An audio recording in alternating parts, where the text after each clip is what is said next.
এখন শুনবেন সংবাদ শিরোনাম।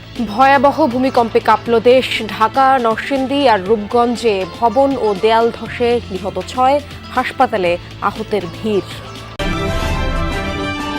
সাতক্ষীরায় বিএনপির মনোনয়ন নিয়ে দলীয় কোন্দল তুঙ্গে। প্রার্থী পরিবর্তনের দাবিতে বঞ্চিতদের পক্ষে লাগাতার কর্মসূচি। সমুদ্রপথে ইউরোপ যাত্রায় প্রাণ গেল মাদারীপুরের 3 যুবকের। দালালের খপ্পরে পড়ে নিঃস্ব পরিবার, ফেরত চায় মরদেহ। বরিশালে বান্তা সম্প্রদায়ের মাঝে শিক্ষার আলো ছড়াচ্ছে মানবিক স্কুল বাতিঘর। কয়েকজন শিক্ষার্থীর উদ্যোগে শিশুদের জন্য অবৈতনিক পাঠশালা। আসসালামু আলাইকুম। এতক্ষণ দেখছিলেন সংবাদ শিরোনাম, এখন দেখবেন বিস্তারিত। শক্তিশালী ভূমিকম্পে কেঁপে উঠল দেশের বিভিন্ন স্থান। এর মাত্রা ছিল 5.7। ভূমিকম্পের আঘাতে এখন পর্যন্ত ঢাকায় 3 জন, নরসিংদীতে 2 ও নারায়ণগঞ্জের রূপগঞ্জে 1 জনের মৃত্যুর খবর পাওয়া গেছে। আহত হয়েছেন অনেকে। সকাল 10টা 40 মিনিটের দিকে এই কম্পন অনুভূত হয়। আবহাওয়া অধিদপ্তর জানিয়েছে, এর উৎপত্তিস্থল নরসিংদীর মাধবদীতে। গত 30 বছরের মধ্যে দেশের সবচেয়ে শক্তিশালী ভূমিকম্প এটি। এতে আতঙ্ক ছড়ায় দেশ জুড়ে। হঠাৎই কেঁপে উঠল ভূপৃষ্ঠ।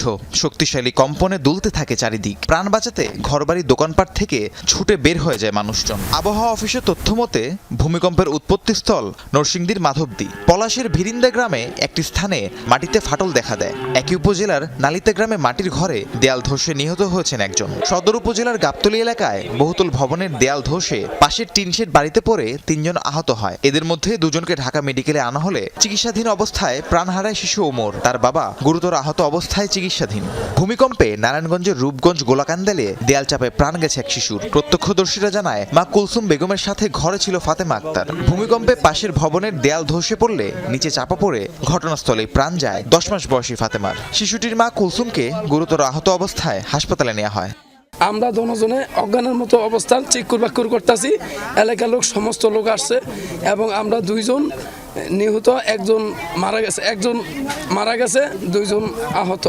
আর নাতিন রে বলে যাইতে আসছিল, যাওয়ানোর সাথে সাথে বলে শুনছি আমরা এরকম কাঁপতে আছি, কিছু শুনি না। এরপর চিল্লা বলে না, হ্যাঁ দেখিস দেখি না, মানে বইয়ে দিয়ে বিয়ার ওয়ালের ভিতরে ভরে আসছিল, আর একজন লোক আসছিল। সাতক্ষীরা 2 আসনে বিএনপির প্রার্থী পরিবর্তনের দাবিতে মানববন্ধন করেছেন মনোনয়ন বঞ্চিত নেতা আব্দুল আলিমের সমর্থকরা। সকালে সদরের বিনের পাতায় সাতক্ষীরা খুলনা মহাসড়কের পাশে হয় এই কর্মসূচির সময় মানববন্ধনকারীরা বলেন, শৃঙ্খলা ভঙ্গের অভিযোগে দল থেকে বহিষ্কৃত নেতার মনোনয়ন মেনে নেওয়া হবে না। সাতক্ষীরা 2 আসনে জেলা বিএনপির সাবেক সদস্য সচিব আব্দুল আলিমকে ধানের শীষের প্রার্থী করার দাবি জানান। দাবি আদায় না হওয়া পর্যন্ত আন্দোলন চালিয়ে যাওয়ার হুঁশিয়ারিও দেন তারা। নির্বাচনী উত্তাপের আগেই সাতক্ষীরায় বিএনপির প্রার্থী মনোনয়নকে ঘিরে ছড়িয়েছে উত্তেজনা। একের পর এক সড়ক অবরোধ, মশাল মিছিল ও বিক্ষোভ চলছে প্রতিনিয়তই। প্রার্থী পুনর্বিবেচনার দাবিতে রাজপথে আন্দোলন চালিয়ে যাচ্ছেন বিএনপির মনোনয়ন বঞ্চিত 2 নেতার সমর্থকরা। সাতক্ষীরা 1 হাবিবুল ইসলাম হাবিব, সাতক্ষীরা 2 আব্দুর রউফ, সাতক্ষীরা 3 কাজী আলাউদ্দিন। 3 নভেম্বর সাতক্ষীরা 2 আসনে আব্দুর রউফকে প্রার্থী ঘোষণা করেন বিএনপি মহাসচিব। এতে ক্ষোভে ফেটে পড়ে তৃণমূল। রাতেই মহাসড়কে চলে মশাল মিছিল, বিক্ষোভ। আসনটিতে স্থানীয় বিএনপি নেতাকর্মীদের একাংশ চান জেলা বিএনপির সাবেক সদস্য সচিব আব্দুল আলিমকে। দফায় দফায় সাতক্ষীরা খুলনা মহাসড়ক অবরোধ করে বিক্ষোভ, মশাল মিছিল অব্যাহত রেখেছে আলিম সমর্থকরা। জনগণের সাথে ছিল চেয়ারম্যান আব্দুল আলিম। আমরা সাতক্ষীরাবাসী এই 14 ইউনিয়ন পৌরসভায় সবাই চাইছিল, 80% জনগণ চাইছিল আলিম চেয়ারম্যান নমিনেশন পাক।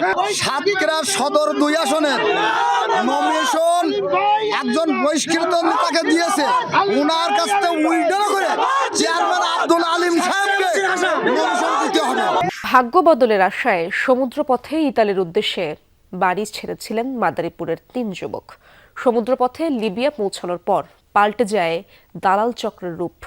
তাদের নির্যাতন করে পরিবারের কাছ থেকে আদায় করা হয় আরও অর্থ। পরবর্তীতে নৌকায় ইতালির উদ্দেশ্যে যাত্রা করলে ভূমধ্যসাগরে সন্ত্রাসীদের গুলিতে নিহত হন ভুক্তভোগী 3 যুবক। পরিবারগুলোতে চলছে শোকের মাতম। মরদেহ ফেরত চায় তারা।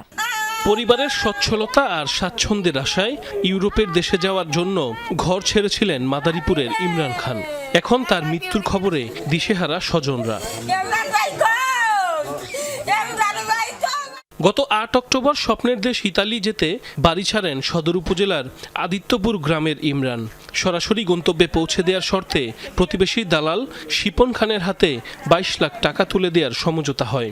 প্রথম দিকে বিভিন্ন প্রলোভন দেখালেও বাড়ি ছাড়ার পর থেকে সুর পাল্টে যায় দালাল চক্রের। স্বজনদের অভিযোগ, সমুদ্র পথে ইমরানকে নিয়ে যাওয়া হয় লিবিয়ায়। সেখানে তাকে নির্যাতনের মাধ্যমে পরিবারের কাছ থেকে নেওয়া হয় ১৮ লাখ টাকা। এরপর ১ নভেম্বর লিবিয়া থেকে নৌকায় ইতালি যাওয়ার উদ্দেশ্যে যাত্রা করলে ভূমধ্যসাগরে সন্ত্রাসীদের গোলাগুলির মাঝে পড়ে নিহত হন ইমরান।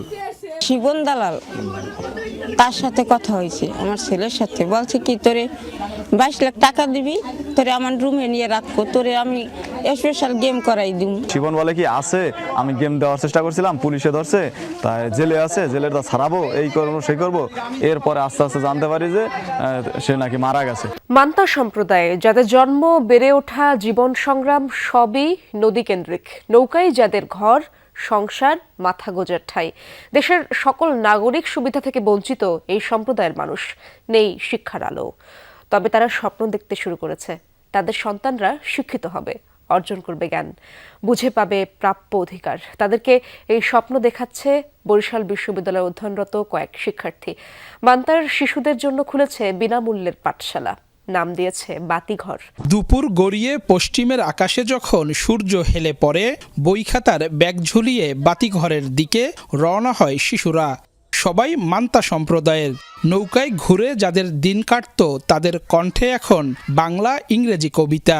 ধীরে ধীরে আয়ত্তে নিচ্ছে বাক্য লেখা, ছবি আঁকা, শিখছে গান, নাটিকা, আবৃত্তি। হাট্টি মেটনিম ডিম মাঠে ফরে ডিম কালো খাতা ছুটাছিং রা হাট্টি মেটিং ডিম twinkle twinkle little star how I under hot you are up above the also high like a diamond in the sky. আমাদের ছোট নদী চলে বাঁকে বাঁকে, বৈশাখ মাসে তার হাঁটু জল থাকে, পার হয়ে যায় গরু, পার হয় গাড়ি, দুই ঢালু তার ঢালু তার পারি। বরিশাল বিশ্ববিদ্যালয়ে পড়াশোনা করছেন দেশের বিভিন্ন অঞ্চলের শিক্ষার্থীরা। তাদের মধ্য থেকেই একদল শিক্ষার্থী ব্যক্তিগত খরচে বিশ্ববিদ্যালয় এলাকায় গড়ে তুলেছেন মানবিক পাঠশালা। তাদের বিশ্বাস, সমাজ থেকে পিছিয়ে পড়া মান্তা শিশুদের অন্ধকার থেকে শিক্ষার আলোয় নিয়ে আসবে এই বাতিঘর। ওদের খুব ইন্টারেস্ট আছে পড়াশোনার ক্ষেত্রে, বাট ওরা সেই স্কোপটা পাচ্ছে না। আমরা সেটা দিতে চাচ্ছি বা আমরা ওদের সাপোর্ট হতে চাইতেছি যে ওরা সাহস নিয়ে পড়তে পারবে এরকম। আমাদের তরুণ সমাজ হিসেবে আমাদের কাজ হচ্ছে যারা সুবিধা বঞ্চিত তাদের অধিকারটুকু পেয়ে দেওয়া, বা যারা শিশু, যারা আন্ডার প্রিভিলেজড আছে তাদের জন্য কাজ করা। সপ্তাহে শুক্র ও শনিবার পাঠদান চলে উন্মুক্ত এই পাঠশালায়। ৫ থেকে ১০ বছর বয়সী ৩০ জন শিশু বাতিঘরের নিয়মিত শিক্ষার্থী। পাঠ্যপুস্তকের বাইরে সামাজিক মূল্যবোধ, পরিচ্ছন্নতা, নাগরিক অধিকার, ভবিষ্যৎ লক্ষ্য নির্ধারণ সহ নানা বিষয় শেখানো হয় এই পাঠশালায়। সাধারণ কিছু বেসিক যে ম্যানারগুলো, এই ম্যানারগুলো আমরা পড়াশোনার পাশাপাশি ওদেরকে শিখাচ্ছি। বাইরে থেকে ফিরে যে হাত ধোয়ার ব্যাপারটা, এগুলো ওদের মধ্যে নেই। সেই ব্যাপারগুলো আমরা একদম প্র্যাকটিক্যালি ওদেরকে শিখাচ্ছি।